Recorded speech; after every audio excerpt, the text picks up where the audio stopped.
Hi, my name's Sally Martin at SheepMetriX, and this is one of 10 YouTube recordings that have been developed to assist sheep and goat producers use Excel to store, collate and use their data captured via an electronic tag. In this video I'm going to use the replace function. On some occasions you might find that you've downloaded some data from an indicator or a stick reader and the format of the electronic tag doesn't have the space after the third digit. Excel doesn't like this format, so there's a couple of ways that you can deal with this. You can either make this a number,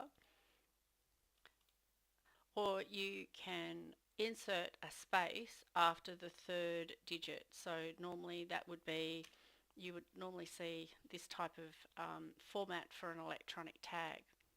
The first thing I would do is identify what the string of numbers is, so 982, and then we've got 123, and that's pretty well consistent.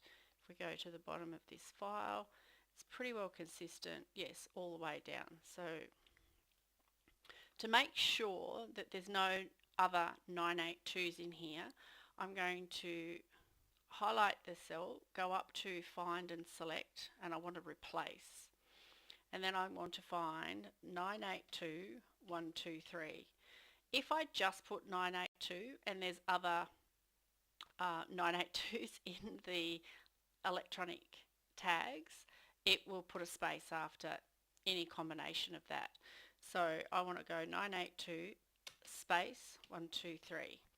And 982 is space 123 is the sequence which follows all of the electronic tags. So that's an easy way to use the replace function, and sometimes it's required if your electronic tag is converted to your Excel spreadsheet without that space after the third digit.